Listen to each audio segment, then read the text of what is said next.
things, we haven't even picked it up. Many of us haven't even read the whole thing. Many of us haven't even read the translation cover to cover. Nothing. And this is supposed to be the utmost priority. If I told you that there's $1 million buried in, outside in the field, I give you mark an X, $1 million, 10 feet deep. Here's a shovel. What kind of effort would you put in? And if I told you there's a quarter 10 feet deep, here's a shovel. What kind of effort would you put in? You compare the effort. So the effort you put into Quran is only based on what you think it's worth.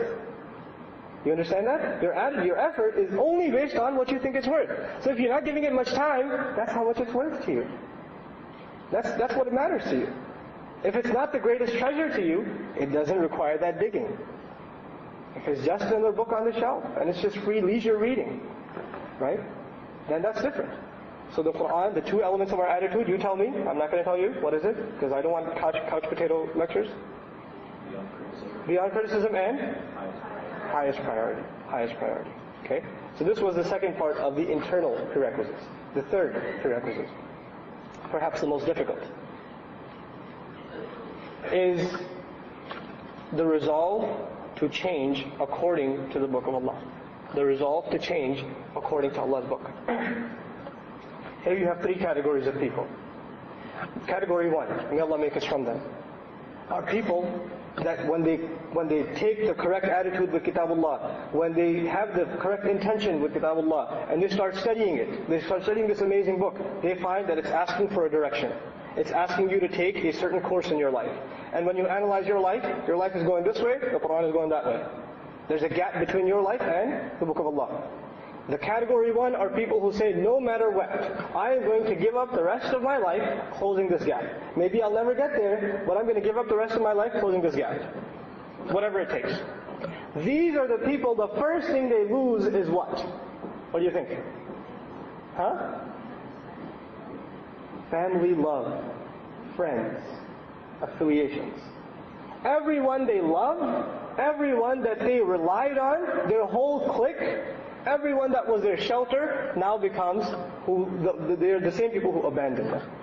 What's wrong with you? I used to be cool. I used to be proud of you as my son or my daughter. What's going on with you? If you wanted to be a mullah, you should have told me. We would have never brought you to America. Right? You want to be like this? What's the point of all this? Don't you know where we are? Why are you being so extreme? Who will say this to you? Your loved ones. Your loved ones will say this to you. Your best friends from kindergarten, from high school, they'll abandon you. They'll walk away from you. Because you're too weird for them now. Right? And so your entire circle is going to just vanish. It's not going to be the same. And when that happens, would you feel lonely or good about yourself? You're going to feel very lonely. And it is at this is the make and break point. Some people, they can't handle the pressure. So what do? They go back to those who love. But what does Allah want you to do? Go back to the one who you should truly love, which is Allah through Allah's book. This is the testing point that every one of us has to go through. When we turn to Allah's book, then we are tested by those who we love. And second of all, we are tested by finance, by money. You might have to experience a change of career, a change of major, because you are convinced what you're doing might not lead you to the best thing for you. Right? It might convince you of that. And your heart is convinced of it, you're trying to make excuses in your mind, but your mind just can't come up with enough of them. So it might mean some serious consequences. When that changes, it might change who you were planning to marry, or which neighborhood you were planning to live in, or what you were planning to do with your life. It might shatter your parents' dreams. It might shatter your dreams. It's pretty catastrophic stuff. It is only those who prove the great love of Allah that are able to pass this very difficult test. And once they do, this is the greater jihad, by the way. This is the great jihad. This is the jihad mentioned in Meccan Quran. We think of jihad in Madani Quran, right? Jihad mentioned in Surah Ankabut when? When the pressure from parents was mentioned in the early, Surah Ankabut, right? وَمَنْ جَاهَدَ فَإِنَّمَا يُجَاهِدُ لِنَفْسِهِ. At the end of Surah Ankabut, وَالَّذِينَ جَاهَدُوا فِينَا لَنَهْدِيَنَّهُمْ سُبُلَنَا. I'm not going to translate because I want you to feel bad. Okay? So, these are the people that after they've tasted the sweetness of loneliness, and they turn only to the Book of Allah, and those who have turned to the Book of Allah for counsel, they will experience the miracle of the Quran. The miracle that is not in science or in balagha or anything else. The miracle that is in Qur'an's guidance. The miracle that their hearts will finally reach contentment. The miracle that they will find a way out for them when they couldn't imagine one. وَمَنْ يَتَّقِ اللَّهِ يَجْعَلْ لَهُ مَخْرَجًا وَيَرْزُقُهُ مِنْ حَيْثُ لَا يَحْتَسِبُ. These are the people. They're going to experience the sweetness of guidance. They're going to experience Allah making a way out for them where they couldn't even imagine it. Only because they turned to Allah. And when they look back, they won't be able to explain by any formula how they ended up where they are. How everyone told them, you're not going to make it if you go this route, and they made it. Nobody will be able to explain it to them. This is Allah's favor on these people. May Allah make us from this first category. The second category of people are people, very common, that will say Qur'an is the haqq, is the truth. It's beautiful. What it's saying is true and it's wise and it's correct. But brother, I'm just not strong enough. Make dua for me. I'm trying, but really, it's too hard right now. You pray 5 times? All 5? On time? I do that. That's amazing. Right? Nobody ever says, you stop at a red light? All of them? That's awesome. How do you do it? Right? But with salah, oh my God, this is huge. You should get an award. Parents are saying, mera bacha, she's 5 waqt ka namazi padho. Pata? Aur sahi namazi waqt pe padhta. He prays every salah on time. MashaAllah. He even gets up for Fajr. He even prays Isha for Yosef. It's like an accomplishment now. This was a bare minimum of being a Muslim, and now it's an accomplishment. Now you should get an award for it. Like stopping at a red light and somebody hands you here. Congratulations, Citizen of the Year. Right? It's ridiculous, our attitudes of how they've deteriorated. But anyway, the second group of people, I'm not strong enough.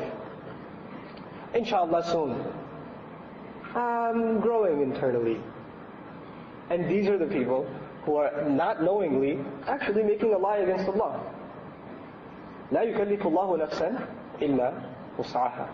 Allah does not burden anyone except they can hold that burden. Right? So if the burden, the obligation Allah gave us are the values and the guidance of His book, the instructions in His book, doesn't He already know we can hold it? He knows it, right? And He wouldn't have given it if we couldn't hold it. So if somebody says it's too hard, they're lying against who? Allah, because He said it's impossible that it'd be too hard. I wouldn't have given it to you if it was too hard. I only gave it to you because you can handle it. By default, and Allah does not lie. So there's only two possibilities. You're lying or Allah is. And ma'adallah, the second one's impossible. So it's you. You're lying against yourself. This is the second category of people. Excuse makers. The third and the worst category of people. The second are weak. The third are hypocrites. And this is the worst category of people. These are people that are now becoming, they're surfacing more and more and more. And these are the people who don't want to let the world see that they are actually they're not willing to follow what Allah's guidance offers. But they want the Muslim community to think that they are actually sincere. So they want their image to be maintained while they don't want to practice anything. Okay, but they want their image to be maintained. So what do? They come up with very creative solutions. They come up with things like, oh, you know what? These scholars and these companions, they had a very male chauvinist understanding of Islam. And they were, confined by their time, and Qur'an is eternal guidance, so we are actually the first ones to correctly understand Islam and the Qur'an. And so all of these other backwards, orthodox, traditional, closed-minded interpretations of the Qur'an are, they're incorrect. And the way they'll do this, of course, when you say this, you sound like the champions of the Qur'an and everybody else is a villain, right? Because you're trying to do the right thing. So on their websites, they are, basically declaring themselves as heroes, right? These people have taken a pioneer step in the progression and bringing Muslims to light, etc. Such garbage. And what's their first step? The first thing they will do, attack the scholars of Islam. So they'll go after Bukhari, rahimahullah. They'll go after Imam al-Qurtubi, Imam Ibn Kathir, rahimahullah. They'll go after them. Their character, not even their writings, their character will go after them. And then they don't stop at that. They go next after the character of the Sahaba. But they don't stop there. Then they go after Hadith. And then they go after Qur'an, and they say the Qur'an, some parts of it are not to be interpreted anymore. They are basically dead for that time, and they don't apply anymore. That was all in that context. So their attack starts from scholars, it ends with Qur'an itself.